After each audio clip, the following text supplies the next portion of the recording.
दोस्तों आज की इस वीडियो में हम बिहार डीएलएड एंट्रेंस एग्जाम 2024 के लिए सोशल साइंस के मोस्ट इंपॉर्टेंट 50 क्वेश्चंस करने वाले हैं। और आप लोग दोस्तों चेक कीजिएगा 50 में से कितने क्वेश्चंस का आंसर आपको पहले से पता था। और आप लोग दोस्तों कमेंट बॉक्स में अपना स्कोर जरूर बताइएगा। चलिए स्टार्ट करते हैं। देखिए फर्स्ट क्वेश्चन में पूछा गया है, निम्नलिखित में से भारतीय संविधान सभा का अध्यक्ष कौन था। दोस्तों भारतीय संविधान सभा का अध्यक्ष डॉक्टर राजेंद्र प्रसाद जी था। और एक क्वेश्चन ये भी पूछा जाता है दोस्तों कि डॉक्टर राजेंद्र प्रसाद भारतीय संविधान सभा के अध्यक्ष कब चुने गए। तो पहले आपको ये पता होना चाहिए दोस्तों कि भारतीय संविधान सभा का गठन कब हुआ था। तो भारतीय संविधान सभा का गठन दोस्तों 6 दिसंबर 1946 को हुआ था। ठीक ना, भारतीय संविधान सभा का गठन 6 दिसंबर 1946 को हुआ था। और इसके 3 दिन बाद दोस्तों संविधान सभा की पहली बैठक हुई थी। 9 दिसंबर 1946 को संविधान सभा की पहली बैठक हुई थी। और इस दिन दोस्तों संविधान सभा के अस्थायी अध्यक्ष डॉक्टर सच्चिदानंद सिन्हा जी को चुना गया था। इसके बाद दोस्तों इसके 2 दिन बाद दूसरी बैठक हुई थी संविधान सभा की। कब हुई थी? तो संविधान सभा की दूसरी बैठक 11 दिसंबर 1946 को हुई थी। और इस दिन दोस्तों संविधान सभा के अस्थायी अध्यक्ष डॉक्टर राजेंद्र प्रसाद जी को चुना गया था, जो कि बाद में जाकर भारत के राष्ट्रपति बनते हैं। ठीक है ना। अब दोस्तों एक क्वेश्चन ये भी पूछा जाता है कि संविधान सभा की तीसरी बैठक कब हुई थी। तो संविधान सभा की तीसरी बैठक दोस्तों 2 दिन बाद 13 दिसंबर 1946 को हुई थी। और इस दिन दोस्तों भारत के प्रथम प्रधानमंत्री पंडित जवाहरलाल नेहरू जी ने उद्देश्य प्रस्ताव पेश किया था। तो एक क्वेश्चन ये भी पूछा जाता है कि पंडित जवाहरलाल नेहरू जी ने संविधान सभा में उद्देश्य प्रस्ताव कब पेश किया था। तो 13 दिसंबर 1946, याद रखिएगा 13 दिसंबर 1946 को, ठीक ना, उद्देश्य प्रस्ताव पेश किया था, जो कि बाद में जाकर दोस्तों भारतीय संविधान का प्रस्तावना का रूप ले लेता है। और देखिए एक क्वेश्चन ये भी पूछा जाता है कि उद्देश्य प्रस्ताव को दोस्तों संविधान सभा के द्वारा कब स्वीकार किया गया था।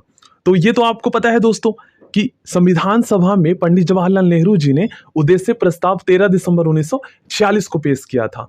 और ये प्रस्ताव दोस्तों संविधान सभा के द्वारा 22 जनवरी 1947 को स्वीकार किया गया था। ठीक है ना, ये भी मोस्ट इंपॉर्टेंट क्वेश्चन है। संविधान सभा के द्वारा उद्देश्य प्रस्ताव 22 जनवरी 1947 को स्वीकार किया गया था। चलिए नेक्स्ट क्वेश्चन करते हैं, भारतीय संविधान लागू कब हुआ था। तो सभी स्टूडेंट जानते हैं भारतीय संविधान दोस्तों 26 जनवरी 1950 को लागू हुआ था। और बनकर कब तैयार हुआ था? तो 26 नवंबर 1949 को। थर्ड क्वेश्चन, भारत के संविधान का निर्माता किसे माना जाता है। दोस्तों भारतीय संविधान के निर्माता डॉक्टर बी.आर. अंबेडकर जी को माना जाता है। संविधान बनाने में संविधान सभा ने कुल कितना समय लिया था, मतलब संविधान बनाने में कुल कितना समय लगा था? 2 वर्ष 11 महीने 18 दिन। सभी स्टूडेंट को पता है इसका आंसर। हम भारत के लोग शब्दों का प्रयोग भारतीय संविधान में कहाँ किया गया है? सभी स्टूडेंट को पता है, भारतीय संविधान की प्रस्तावना में। हमारे संविधान में मूल अधिकार कहाँ के संविधान द्वारा प्रेरित है? मौलिक अधिकार दोस्तों संयुक्त राज्य अमेरिका के द्वारा, अमेरिका के संविधान से प्रेरित है। क्वेश्चन नंबर 7, भारतीय संविधान में समवर्ती सूची किसके संविधान से ली गई है? ये दोस्तों ऑस्ट्रेलिया के संविधान से। भारतीय संविधान में नागरिकता के प्रावधान कब लागू हुए? दोस्तों भारतीय संविधान में नागरिकता के जो प्रावधान है ये लागू हुए थे दोस्तों 1949 में। नेक्स्ट क्वेश्चन, भारतीय नागरिकता नहीं प्राप्त की जा सकती। दोस्तों भारतीय बैंक में धन जमा करके भारतीय नागरिकता नहीं प्राप्त की जा सकती है। ठीक ना। भारतीय संविधान का आर्टिकल 32 निम्नलिखित में से किससे संबंधित है? ये क्वेश्चन दोस्तों मोस्ट इंपॉर्टेंट है। देखिए भारतीय संविधान का अनुच्छेद 32 दोस्तों संवैधानिक उपचारों का अधिकार से संबंधित है। और ये हमारे मौलिक अधिकार हैं। और इसे दोस्तों डॉक्टर बी.आर. अंबेडकर जी ने भारतीय संविधान के हृदय और आत्मा की संज्ञा दी थी। याद कर लीजिएगा, क्योंकि इसी के द्वारा दोस्तों जब हमारे मौलिक अधिकारों का हनन होता है तो हम इसके द्वारा न्यायालय में जा सकते हैं।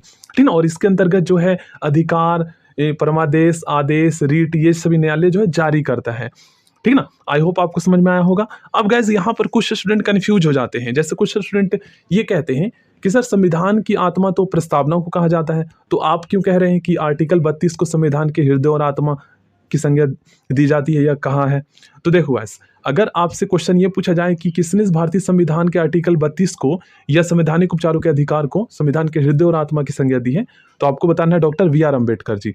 लेकिन यहाँ पर ये समझिए, आर्टिकल 32 को संविधान के हृदय और आत्मा दोनों कहा गया है। 2 वर्ड आए तो आपको पता चल जाएगा कि आर्टिकल 32 की बात की जा रही है, और अगर केवल एक ही वर्ड आ जाए कि संविधान की आत्मा किसे कहा जाता है, तो आपको समझ जाना है प्रस्तावना की बात की जा रही है। चलिए नेक्स्ट क्वेश्चन, शिक्षा का अधिकार एक मौलिक अधिकार कब बना? दोस्तों शिक्षा का अधिकार एक मौलिक अधिकार 1 अप्रैल 2010 को बना था, ठीक है ना। चलिए नेक्स्ट क्वेश्चन, निजता का अधिकार किसके अधीन आता है?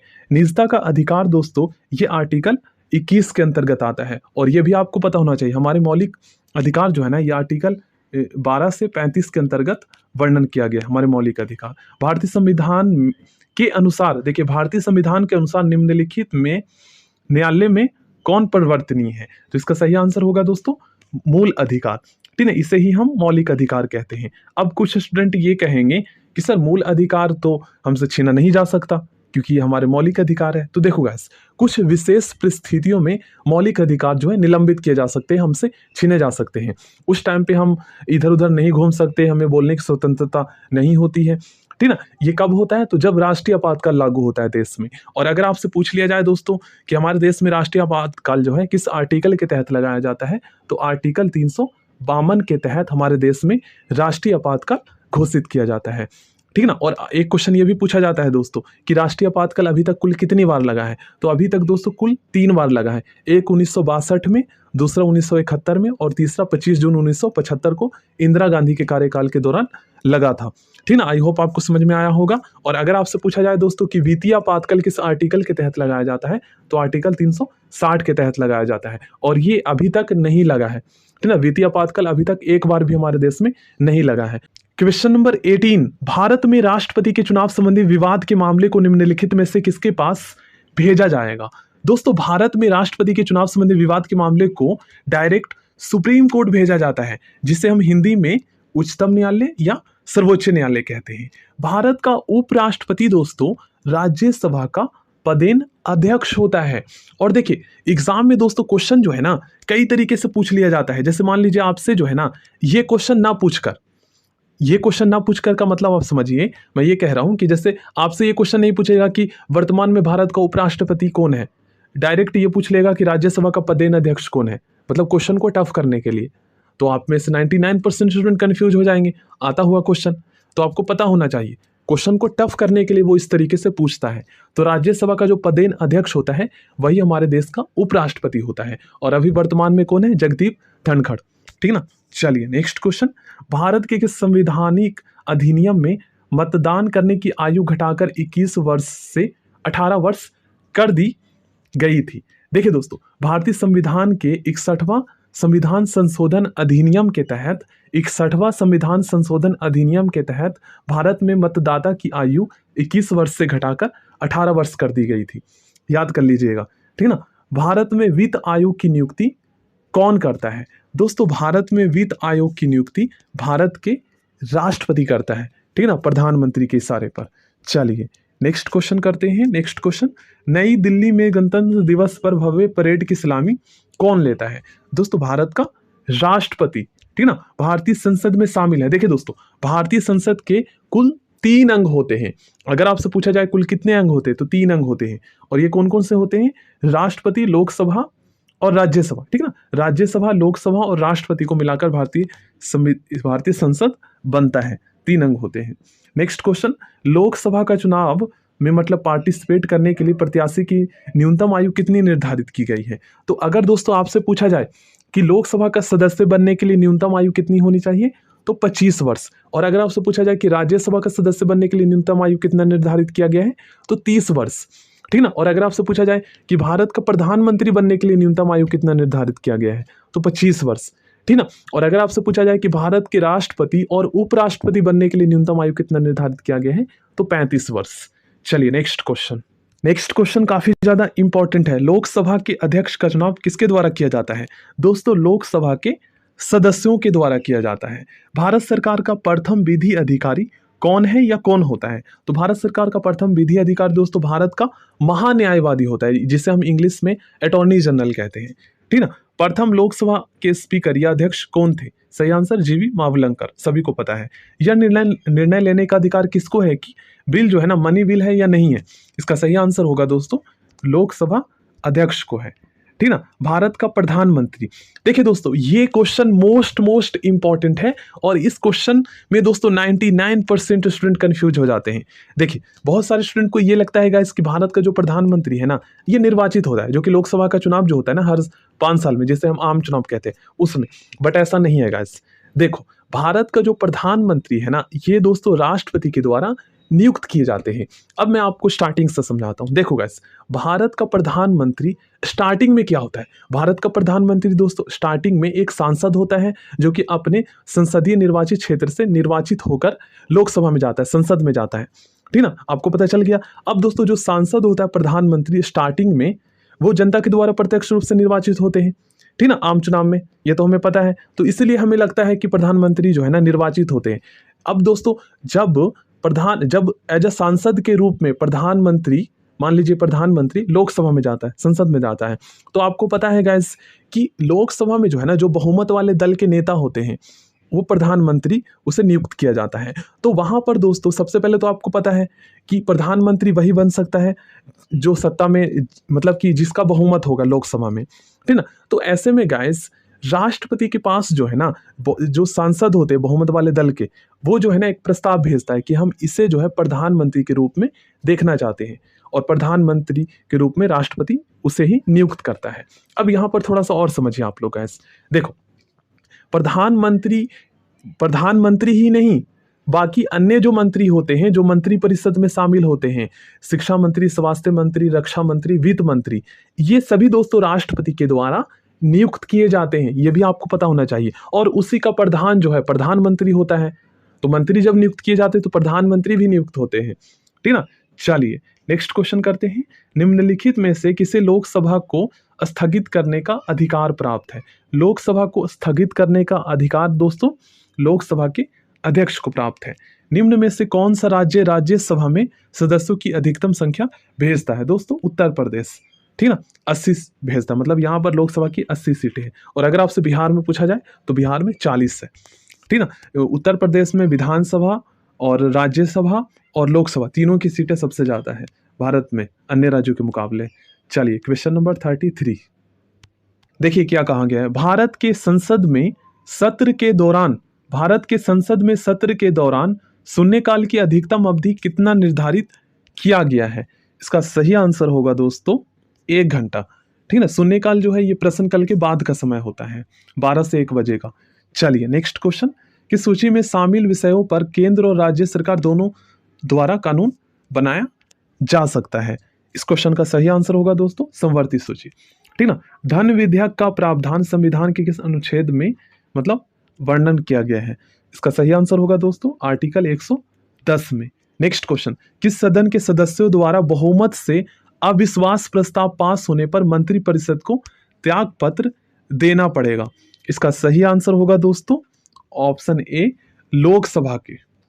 अब दोस्तों अगर आपसे क्वेश्चन पूछ लिया जाए कि लोकसभा में जो है ना अविश्वास प्रस्ताव किसके द्वारा लाया जाता है, तो अविश्वास प्रस्ताव दोस्तों लोकसभा में जो विपक्ष पार्टी होती है वो लाता है। वो मतलब चेक करता है कि क्या इसके पास बहुमत है या नहीं, जो सत्ता में दल होते हैं। ठीक ना। चलिए नेक्स्ट क्वेश्चन, लोकसभा का अध्यक्ष, और उस टाइम पे और भी मैं आपको बता देता हूं, उस टाइम पे जो है ना वोटिंग होता है और उसके बाद जो है पता चल पाता है कि हाँ इसके पास है अभी बहुमत। नेक्स्ट क्वेश्चन, लोकसभा का अध्यक्ष अपना त्यागपत्र किसे सौंपता है? दोस्तों लोकसभा का अध्यक्ष अपना त्यागपत्र उपाध्यक्ष को सौंपता है। नेक्स्ट क्वेश्चन, उच्च न्यायालय, ठीक ना, हाई कोर्ट के न्यायाधीश अपने पद पर रहते हैं, कब तक रहते हैं? ये इसका सही आंसर होगा 62 वर्ष की आयु होने तक। चलिए नेक्स्ट क्वेश्चन, उच्च न्यायालय हाई कोर्ट के न्यायाधीशों के पद की शपथ किसके द्वारा दिलाई जाती है? इसका सही आंसर होगा दोस्तों उच्च न्यायालय के मुख्य न्यायाधीश के द्वारा। सर्वोच्च न्यायालय के न्यायाधीशों को हटाया जा सकता है। दोस्तों सर्वोच्च न्यायालय के न्यायाधीशों को पार्लियामेंट के द्वारा हटाया जा सकता है। दोस्तों सर्वोच्च न्यायालय के न्यायाधीश हो या मुख्य न्यायाधीश हो या भारत के राष्ट्रपति हो, इसे हटाने के लिए दोस्तों संसद में महाभियोग प्रस्ताव लाया जाता है, इसी के द्वारा हटाया जा सकता है। मुख्यमंत्री की नियुक्ति की जाती है दोस्तों, मुख्यमंत्री की नियुक्ति राज्यपाल द्वारा की जाती है। राज्य की वास्तविक कार्यपालिका शक्तियों का प्रयोग किसके द्वारा किया जाता है? ये दोस्तों मंत्री परिषद के द्वारा किया जाता है। नेक्स्ट क्वेश्चन, राज्य में संवैधानिक विफलता होने पर किस धारा का प्रयोग होता है? आर्टिकल 356 का, ठीक ना। केंद्रीय करों में राज्यों का हिस्सा निश्चित करने वाला प्राधिकरण कौन सा है?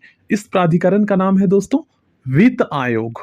नेक्स्ट क्वेश्चन, प्रथम भाषाई राज्य किसे बनाया गया था? दोस्तों प्रथम भाषाई राज्य आंध्र प्रदेश को बनाया गया था। निम्नलिखित में से कौन भारत में संघ राज्य संबंध से संबंधित नहीं है? इस क्वेश्चन का सही आंसर होगा दोस्तों इंद्रजीत गुप्ता समिति। चलिए नेक्स्ट क्वेश्चन करते हैं और आप लोग स्कोर जरूर बताइएगा। संघ लोक सेवा आयोग के अध्यक्ष को कौन नियुक्त करता है? दोस्तों संघ लोक सेवा आयोग के अध्यक्ष को राष्ट्रपति नियुक्त करता है, ठीक ना, प्रधानमंत्री के कहने पर। चलिए नेक्स्ट क्वेश्चन करते हैं दोस्तों, निम्नलिखित में से किसे संसद को संबोधित करने का अधिकार प्राप्त है? इसका सही आंसर होगा दोस्तों भारत के महान्यायवादी अटॉर्नी जनरल को। भारतीय संविधान के किस आर्टिकल में निर्वाचन आयोग के लिए प्रावधान है? आर्टिकल 324 में, ठीक ना। भारतीय संविधान की 10वीं अनुसूची किस विषय से संबंधित है? ये दोस्तों दल बदल कानून से संबंधित है।